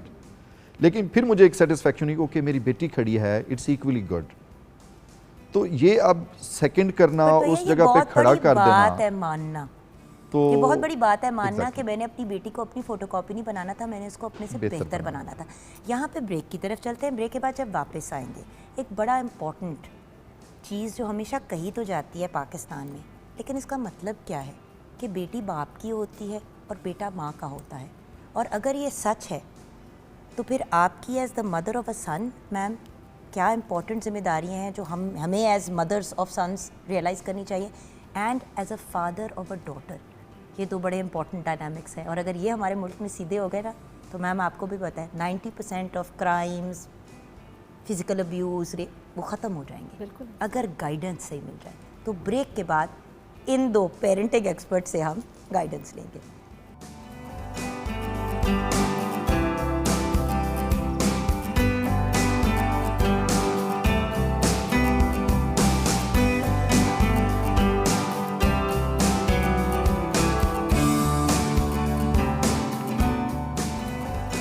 Welcome back from the break viewers. Apparently मेरी पेरेंटिंग बहुत ही फारिग है इस पॉइंट ऑफ व्यू से कि मैंने रावी से पूछा कि मैं उसको बता रही थी, रावी को और डॉक्टर साहिबा रुबीना जी को, कि भाई मैं अपने बेटे हसन को क्लास में डाला, उसकी डांस की तो उसने बाप को रोना डाल दिया। अभी मैसेज आया हुआ था फैसल का कि जी उसको रोबोटिक्स में डाल दिया, डांस कराना तो करा लो लेकिन रोबोटिक्स भी करने दो उसको। मुझे था कि भैया सारा साल ये चीज़ें करते हैं। मैंने कहा कुछ फिजिकल, फुटबॉल तो खेलता ही है, वैसे भी मैं समझता हूँ it must be part football तो मिस्टर रावी ने कहा, मैंने कहा हाँ तो बेटा अगर आपको भी इस तरह की क्लास में डालती मामा तो आप करते, तो क्या बोला आपने?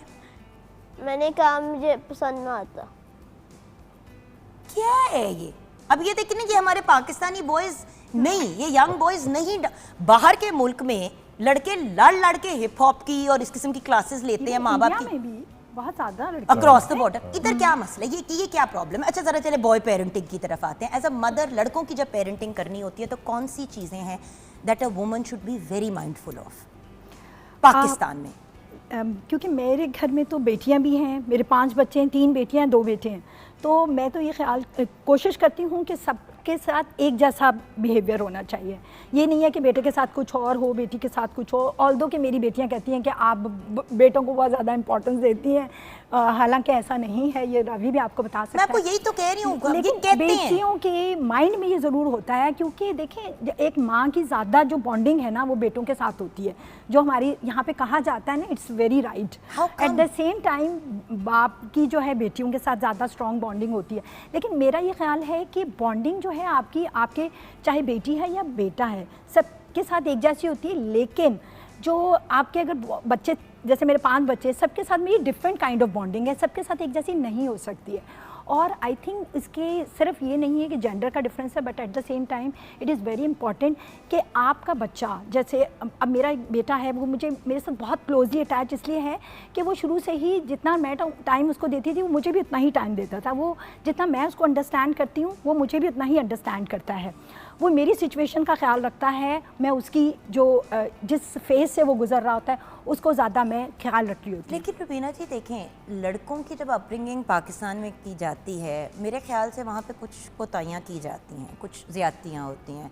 ज़ाल भाई आप बीइंग अ मैन ये अंडरस्टैंड कर सकते हैं, सुनैना आपने अपनी आंखों से अपनी प्रैक्टिस में भी देखा होगा, बेटे को सबसे अच्छी बोटी ही दी जाएगी, बेटे को हर तरीके से शहज़ादा बना के रखा जाएगा, लेकिन ये नहीं सिखाया जाता कि भाई आगे जब घर एक बच्ची आएगी या जब बाहर दुनिया में निकलोगे तो कैसा आपका रवैया और एटीट्यूड होना चाहिए। बिल्कुल, अब देखें घर में ये नहीं है कि लड़कियों का काम है तो लड़कियों को ही सीखना चाहिए। मैंने अपने बेटों को भी वही काम सिखाया जो बेटियों को। इवन मेरे बेटों को ज़्यादा अच्छे तरीके से कुकिंग आती है।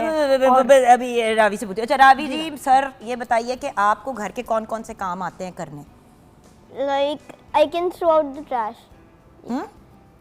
ट्रैश को मैं थ्रो आउट कर देता हूँ। आप गार्बेज भी फेंकते हो? अच्छा, और क्या क्या? और लाइक थोड़ी बहुत कुकिंग कर लेते हो? हाँ, सैंडविचेस बना लेता हूँ कभी कभी। सो अपने लिए खाना भी बना सकते हो। एंड डू यू थिंक कि घर के सारे काम हर किसी को, लड़के और लड़की दोनों को आने चाहिए? हाँ। अब देखें ना, एक कितनी खूबसूरत बात है कि एक 13 साल का बच्चा, यंग मैन, जो कह रहा है कि मैं डांस टूस ये वो कुछ नहीं चाहिए, boy boy type boy, but वो सिंपली ये कह रहा है कि भाई सारे काम आने ही चाहिए। अच्छा क्यों आने चाहिए Ravi, why do you think के बॉयज़ को भी वो सब काम आने चाहिए जो गर्ल्स को आते हैं? क्योंकि इक्वालिटी है, सारों को एक ही चीज़ करनी चाहिए, no matter what their gender is. और उसके साथ साथ बेटा एक इम्पॉर्टेंट चीज़ है, खाना बनाना अगर आता होगा तो you want be waiting for someone के कोई घर आएगा तो मुझे खिलाएगा, फिर आप इंडिपेंडेंट हो जाते हो ना। कपड़े अपने धोने आते हैं तो फिर आप किसी का वेट नहीं कर रहे कि कोई आके मेरे कपड़े धोएगा तो इस्त्री करेगा, राइट मैम? सो लड़कों तो आप अपने घर में लड़के और लड़कियों को इक्वली लेके चल रहे हो। बिल्कुल।